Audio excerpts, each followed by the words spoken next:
Thank you అండి అందరికీ. చాలా చాలా చాలా సంతోషంగా ఉందన్నమాట, అది మాటల్లో చెప్పలేనిది. నా పేరు హైపరాది, నేను ఆంధ్రప్రదేశ్ డిప్యూటీ సీఎం గారి తాలూకా. ఇది నేను ఇంకెన్ని సంవత్సరాలైనా చెప్పుకుంటాను, నేను అందులో తిరగలేదు. అంత కష్టపడ్డాం, ఆ ఫలితం మాకు అంత ఆనందాన్ని ఇచ్చిందనమాట. నిజంగా అంటే ఇంకా ఈరోజు ఈ ఫంక్షన్ ఇంత గ్రాండ్గా చేస్తున్న విశ్వప్రసాద్ గారికి నిజంగా థ్యాంక్ యూ చెప్పాలి. ఎందుకంటే మన కూటమి అనే ఒక సినిమా 164 రోజులు ఆడింది, అందుకే ఈ సక్సెస్ మీట్ జరుగుతుంది.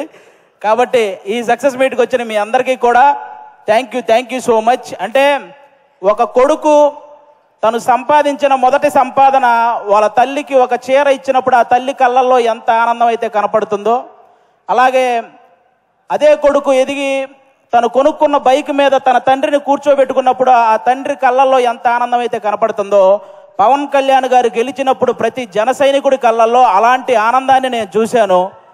నిజంగా అలాంటి ఆనందాన్ని నేను చూశాను.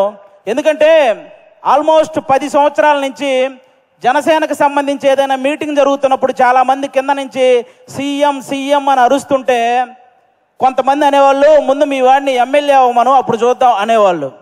బాబు మీ అందరికీ చెప్తున్నా, 21 చోట్ల నిలబడితే 21 మంది ఎమ్మెల్యేలని కొట్టాడు, 2 ఎంపీలు కొట్టాడు. ఇప్పుడు మాట్లాడండి ఎవరైనా, ఆంధ్రప్రదేశ్కి డిప్యూటీ సీఎం, మరి ఇంకెంతకంటే ఏం చెప్పాలి? వాళ్ళందరికీ ఈరోజు చెప్తున్నాను, రాజకీయం అనేది బ్రతికి ఉన్నంత కాలం పవన్ కళ్యాణ్ అనే పేరు వినబడుతూనే ఉంటుంది. అలాంటి సక్సెస్ని మీరు ఈరోజు చూశారు. నాకు తెలిసి 10వ తరగతి సోషల్ బుక్లో మీరందరూ చరిత్రల గురించి చదువుతుంటారు, చాలామంది రాజుల చరిత్ర. వాళ్ళందరికీ ఏమాత్రం తీసిపోని చరిత్ర ఈరోజు పవన్ కళ్యాణ్ గారిది. ఆ రాజుల కాలంలో వాళ్ళు చేసిన యుద్ధాలు, లేకపోతే కుర్చీల కోసం కొట్లాట, చావులు ఇవి మాత్రమే ఉంటాయి. కానీ మన పవన్ కళ్యాణ్ గారి చరిత్రలో త్యాగాలు, సహాయాలు ఇవి ఉంటాయి. ఇలాంటి నాయకుడి గురించి ప్రతి ఒక్కరూ మాట్లాడుకోవాలి, ప్రతి ఒక్కరూ ఆయన్ని ఇన్స్పిరేషన్గా తీసుకోవాలని మనస్ఫూర్తిగా కోరుకుంటున్నాను. ఈ ప్రపంచంలో ఎలాంటి నాయకుడైనా గెలిస్తే ఒక గర్వం ఉంటుంది, కానీ ఒక్క పవన్ కళ్యాణ్ గారిలోనే గెలిచిన తర్వాత ఒక భయాన్ని నేను చూశాను. ఎందుకంటే ప్రజలు నా మీద ఇంత బాధ్యత పెట్టారు, ఆ బాధ్యతని 100% స్ట్రైక్ రేట్తో ఎలాగైతే నేను ఎమ్మెల్యేలని సాధించానో అదే 100% స్ట్రైక్ రేట్తో ఆ బాధ్యతలన్నీ నిర్వర్తించాలనే భయం ఆయన కళ్ళల్లో నేను చూశాను. అలాంటి నాయకుడు మనకు దొరికినందుకు నిజంగా మనం అదృష్టంగా భావించాలి. గెలవటం ఇదంతా ఒక ఎత్తు అయితే, లంకా దహనం చేసిన తర్వాత హనుమంతుడు వెళ్ళి శ్రీరాముడి పాదాలు పట్టుకున్నట్టు ఎప్పుడైతే 21 సీట్లు గెలిచాడో వెళ్ళి వాళ్ళ అన్నయ్య చిరంజీవి గారి పాదాల పైన కూర్చున్నాడు, పాదాలను పట్టుకున్నాడు చూసారా, అప్పుడు ఆ అభిమానం 100 రెట్లు పెరిగిందండి. అందరి కళ్ళల్లో ఒక ఎమోషను.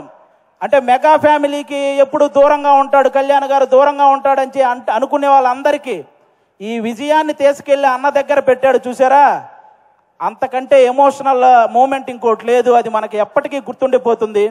అలాంటి ఎన్నో హ్యాపీ మూమెంట్స్ని మనకిచ్చినటువంటి పవన్ కళ్యాణ్ గారికి, అలాగే జనసేన కోసం కష్టపడిన ప్రతి జన సైనికుడికి ఈ సభ ద్వారా అందరికీ కూడా నా ధన్యవాదాలు చెప్పుకుంటున్నాను. Thank you so much. ఈరోజు ఇక్కడికి ఇంతమంది వచ్చినందుకు మీ అందరికీ వన్స్ అగైన్. ఇక నుంచి మనకి ప్రాబ్లమ్స్ ఏమి ఉండవు, అంతా హ్యాపీగా నడుస్తుంది 5 సంవత్సరాలు. కాబట్టి మీరందరూ ఇలాగే ఈ సక్సెస్ని ఎంజాయ్ చేయాలని మనస్ఫూర్తిగా కోరుకుంటున్నాను. థ్యాంక్ యూ అండి. Thank you. అందరికీ ఒక డౌట్ ఉంది, డిప్యూటీ సీఎం గారు సినిమాలు చేస్తారా?